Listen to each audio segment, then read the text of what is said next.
Let's be honest for a second. If life felt perfectly meaningful right now, you probably wouldn't be listening to something called How to Exist When Life Refuses Meaning. Maybe you're here because you've done everything you were told would make you feel fulfilled, and nothing. The promotion, the relationship, the grades, the self-improvement habits, the gym, the journaling, the 5 a.m. club. And yet, at random moments, it hits you like a weird wave. What is any of this for? Or maybe it's not that dramatic. Maybe you're just tired. You wake up, do the same things, scroll the same apps, talk to the same people about the same stuff, and somewhere in the background, there's a quiet question buzzing like a fridge. Is this it? If any of that sounds familiar, I want you to stay with me, because this isn't going to be one of those find your passion pep talks or just be grateful lectures. I'm not going to promise that by the end of this, you'll be healed, or that life will suddenly make sense. Camus, the philosopher we're talking about, wouldn't buy that either. What he offers is something harder and strangely more comforting, a way to exist when life refuses to give you a meaning at all. So, let's start with the feeling you might not even say out loud. There are these random pockets of your day where everything suddenly looks strange. You're sitting on a bus, or brushing your teeth, or stuck in a meeting, and you zoom out in your mind. You see the whole thing as if you're not inside it. Bodies moving around on a rock in space, pretending these calendars and emails and arguments are ultimate life or death issues. And for a second, it feels like the floor beneath your life drops away. You might even feel guilty for thinking that. Like, I should be grateful. Other people are struggling more. Why am I like this? But actually, that moment, the one that feels like your brain glitching, is exactly where Camus begins. Camus calls this clash the absurd, not absurd like clown shoes and bad jokes. Absurd like this. You, a human being, have a deep need for meaning, for clarity, for this is why I'm here. And the universe does not answer. You keep asking, why? And the universe is like a blank screen. It's like dialing the customer support line for existence, and all you hear is silence, or hold music that never ends. The absurd is that tension between your need for meaning and the world's refusal to provide it. You've probably tasted this in small ways already. You work hard for something you thought was the thing, the job, the degree, the body, the relationship, and when you finally get it, there's that strange deflation. You expected a spiritual fireworks show, and instead you get a slightly nicer Tuesday. You feel cheated, but you don't really know by who. That gap, that, oh, is that it? Moment is the absurd. Now, once you really feel that, you kind of have three options, and this is where Camus gets brutally honest. Option 1, you check out. You decide if life has no meaning, what's the point of continuing? And Camus takes this question seriously, not as clickbait. He actually wrote that the only truly serious philosophical problem is whether life is worth living. If that's where your mind sometimes goes, I want you to know two things. First, you're not somehow uniquely broken for going there. A lot of minds go there when they're honest enough. And second, there is help for that, real human help, not just philosophy. If you're feeling close to that edge, ideas from a video are not enough. Reach out to someone you trust, a friend, a family member, a professional in your country or region, anyone. You deserve people in your corner, not just concepts in your head. Camus looks at this option and says, if life has no built-in meaning, ending it doesn't magically make that situation more meaningful. It just erases your chance to respond to it. It's like walking out of the movie before you find out what your character could have done with the scriptless chaos. Option 2, you escape into hope. Not the healthy kind where you want things to get better, but the kind where you tell yourself a story that ties everything up with a bow. Maybe it's everything happens for a reason. Maybe it's If I just achieve X, then I'll finally feel complete. Maybe it's some spiritual or ideological system that claims to explain everything with no gaps, no mystery, no discomfort. Camus calls this philosophical suicide, killing your honest awareness by covering it with comforting beliefs you don't actually know are true. He's not attacking every belief, but he is against using belief as a way to never feel the absurd again. And then there's option 3, which is his answer: revolt. Revolt doesn't mean picking up a sign and marching in the streets, although it can include that. In Camus's sense, revolt is this: you look the meaninglessness in the face, you don't deny it, you don't sugarcoat it, and you still choose to live. You say, fine, there is no guaranteed meaning, but I'm still here, and as long as I am, I'm going to exist on my own terms. He wants you fully awake to how pointless this all looks from a distance, and fully committed to living anyway. To explain this, he uses a myth you might know: Sisyphus. Quick reminder, Sisyphus is this guy from Greek mythology who's punished by the gods. His sentence? He has to push a massive boulder up a hill, and every time he gets close to the top, it rolls back down. Forever. No breaks, no finish line. Just up, down, up, down. On paper, that's the ultimate nightmare of meaninglessness. Endless effort, zero progress. Now, here's the weird part.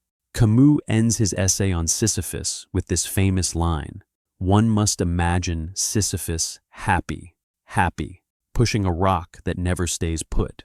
How? Camus says the key moment in Sisyphus's story isn't just the struggle up the hill, it's when the rock rolls back down and Sisyphus walks back down after it. In that walk, he knows exactly how hopeless it is. There's no illusion he'll beat the system. He sees the whole thing clearly, and yet he goes back to the rock. In that awareness, in that decision to keep going without lying to himself, Camus sees a kind of quiet victory. The gods can control Sisyphus's situation, but they can't control his attitude toward it. The rock is his fate. The way he pushes it is his freedom. And that's what Camus wants for us. Not fake optimism, but this strange, stubborn, lucid defiance. So let's drag this out of mythology and into your life. Maybe your rock is a job that feels repetitive, or studies that feel endless, or dealing with a mental health struggle that keeps coming back, or just the routines of being a human. Make money, do chores, maintain relationships, answer messages, repeat. From the outside, a lot of it really does look like pushing a rock up a hill that never ends. You clear your inbox, and it fills again. You clean your room, it gets messy again. You fix one problem, another pops up. There's always another Monday. If you're waiting for the universe to step in and say, by the way, here's the true meaning behind all of this, you're probably going to be disappointed. That's the whole absurd situation. But here's where Camus's approach flips things. Instead of asking, what is the meaning of life? He turns it into, given that life has no fixed meaning, how do I live in a way that feels alive, honest, and mine? He gives 3 words that summarize his answer: revolt, freedom, passion. Let's take those one by one in normal human language. Revolt, we've already started with. It's the daily refusal to give in to despair or illusion. It's not a one-time motivational speech in your head. It's more like micro acts of rebellion. You don't feel like getting out of bed because what's the point? Revolt might look like getting up anyway and making coffee. Not because the universe cares, but because you're choosing to care about your own experience. You feel like everyone else is pretending life makes sense while you're floating in existential jelly. Revolt is saying to yourself, I see that this doesn't fully make sense. I'm not broken for noticing, and I'm still going to show up. It's quiet. It doesn't trend, but it's powerful. Then, freedom. If there's no fixed script, that's terrifying, but it's also an opening. You're not locked into some cosmic job description. There is no single correct way you're supposed to live that the universe will grade you on. Camus's freedom isn't do whatever you want without consequences. It's more like you're free from the illusion that your life must match some grand template to be valid. You can choose projects, relationships, values, even if they're not stamped with cosmic approval. Think of it this way. If the universe refuses to give you a role, you get to improvise. That's scary because you can't hide behind this is just how it's supposed to be. But it's also the only kind of freedom that really means anything. Finally, passion. In a meaningless universe, it might seem logical to detach, to stop caring, to minimize emotional investment so nothing can disappoint you. Camus says, do the opposite. If there's no afterlife leaderboard, no final scoreboard where your points are tallied up, then the only place intensity matters is here in experience. That doesn't mean constant pleasure or reckless indulgence.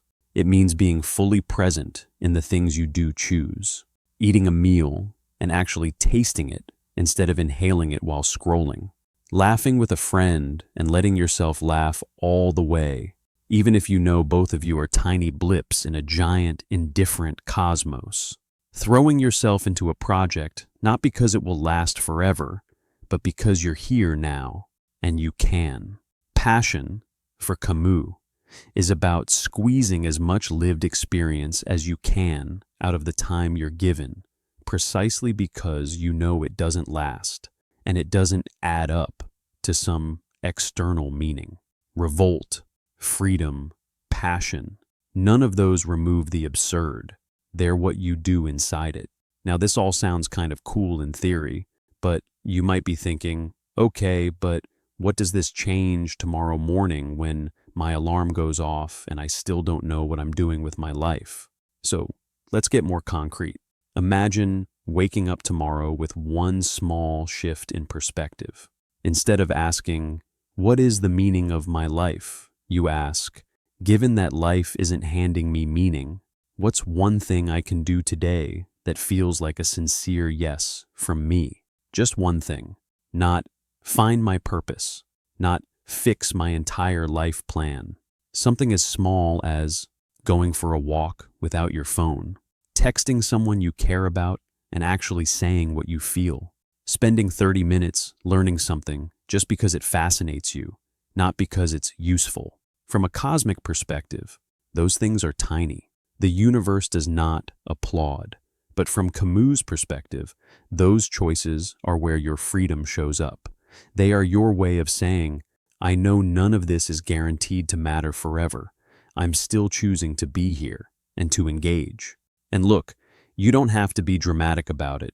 You don't need to label it my revolt against the absurd every time you wash the dishes. In fact, please don't. That would be exhausting. It's more like a background setting in your mind. You know the game is rigged to end. You know the rules are unclear, and you play anyway, as honestly as you can. Another example. Think of something in your life that feels like Sisyphus's rock. Maybe it's your studies. You learn, you forget, you learn again. Exams end, new ones appear. Or maybe it's your job, tasks, deadlines, reports, all repeating. From the outside, yeah, it can look meaningless. But what if instead of asking, will this matter in 1,000 years, you ask, how can I approach this in a way that reflects who I want to be? That might mean doing the work well, not because your company deserves it, but because you like the feeling of taking responsibility. Or it might mean setting boundaries, refusing to let the job swallow your whole identity. Both can be forms of revolt, depending on your situation. The point is, meaning here doesn't come from the task itself. It comes from the way you inhabit it. Sisyphus doesn't choose the rock. He chooses how to push it. And this applies even to your darker days. There will be times when revolt and freedom and passion feel far away, and Instagram quotes are annoying, and nothing sounds inspiring. Camus wouldn't be surprised by that. He doesn't think once you get the absurd, you're happy forever. The absurd isn't a problem you solve once, it's a condition you live with. So maybe on those days, existing when life refuses meaning looks smaller. It might be as simple as, I don't see the point right now, but I'm going to eat, I'm going to shower, I'm going to answer one message or step outside for 5 minutes. Not because I feel like it, but because this is me refusing to vanish. That's still revolt. It's softer, maybe even shaky, but it counts. And if you're listening to this and thinking, I still feel lost, I don't know what I want, I don't know what would count as passion for me, that's okay too. You don't have to know. In fact, most people don't, no matter how put together they sound. In an absurd world, experimenting is part of the deal. You try things. Some feel empty, some feel alive. You adjust. There's no final level you unlock where the absurd goes away and a big sign says, "Congrats, you figured it out." What you can do is treat your life less like a test with right and wrong answers, and more like a series of chances to respond. You can be curious about what makes you quietly more awake, more honest, even if it wouldn't impress some imaginary scoreboard. And maybe you still worry that without a fixed meaning, you'll drift into selfishness or apathy. That's a fair fear. Here's the twist. Camus's philosophy often leads to more care for others, not less. Once you see that everyone else is also stuck in this absurd situation, no one got the instruction manual, everyone's dealing with their own rocks, compassion becomes less of a rule and more of a natural response. You're not above anyone. You're not below anyone. You're just another person pushing your rock, looking around, recognizing the same confusion in other people's eyes. Helping someone else doesn't suddenly give the universe a meaning, but it does change the quality of your few years inside it. Solidarity, that sense of we're in this together, becomes one of the most meaningful things you can experience, even though, technically, it's just one group of mammals comforting another on a spinning planet. Camus knew this firsthand. He wasn't writing these ideas from an ivory tower. He lived through wars, injustice, chaos. He saw how fragile everything is, and yet he kept coming back to this.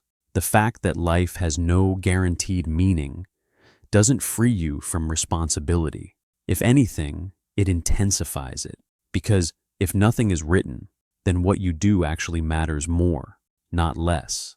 There's no cosmic editor who will rewrite your pages. So where does that leave you, practically? It leaves you with a weird but powerful invitation. Stop waiting for life to explain itself before you start living. Assume, just for a while, that the explanation might not come, that there might not be a final answer. And then, inside that uncertainty, notice what you can still do. You can notice the small sensory details of your day, the way light hits your wall in the morning, the sound of someone you care about laughing, the taste of your favorite food. You don't have to pretend these things solve anything. They don't, but they are real. They are yours while you're here. You can choose one thing to care about more deeply, even if the universe doesn't care at all. It could be your art, your family, your friendships, learning, your body, your community, or even just your own ability to stay honest with yourself. Whatever feels like a real yes inside you, not the yes you think you're supposed to have, but the one you actually feel when the noise quiets down. You can stop blaming yourself for not feeling constant meaning. That sense of, what's the point, isn't proof that you're broken. It's a sign that you're awake to something real. The trick isn't to erase that awareness. The trick is to learn how to carry it without letting it crush you. And you can practice this Sisyphus-like skill, taking your routines, your repetition, your daily rock, and approaching them with just a little more consciousness than before. Not sleepwalking through them, not glorifying them, just doing them as the person you're choosing to be, not the person you feel forced to be. And that might sound small, but it's actually huge, because in an absurd universe, that's where your power hides, in how you respond, So, how do you exist when life refuses meaning? Not by solving the meaning problem once and for all. Not by numbing yourself until you stop asking the question. Not by clinging to beliefs you don't actually believe, just so you can sleep at night. You exist by doing something much stranger and more courageous. You accept that the meaning you were promised might never appear, and you live anyway. You revolt by showing up. You exercise freedom by choosing what to care about. You practice passion by letting yourself feel fully alive in moments that you know are temporary. It won't always feel inspiring. Some days it will feel like pushing a rock up the same hill. But remember Sisyphus on his walk back down, knowing the rock will fall, knowing he'll push it again. In that moment, Camus imagines him content, not because his fate changed, but because his attitude did. You don't control the big structure of existence. You didn't choose to be born. You didn't design this whole absurd setup. But as long as you're here, you get to decide, at least a little, how you're going to stand inside it. Maybe the universe is silent. Maybe there is no final answer. But your heartbeat is not silent. Your choices are not silent. Your no to despair and your yes to being here, even confused, even imperfect, even tired, that's not silent either. If life refuses to hand you meaning, you're allowed to stop waiting at the door. Walk out into the absurd, look around, find the people who are honest enough to admit they're confused too. Pick up your rock and push. Not because it will echo in eternity, but because you're alive right now. And for Camus, for you, for me, that's enough reason to exist and to see what kind of person you can be in a world that doesn't explain itself.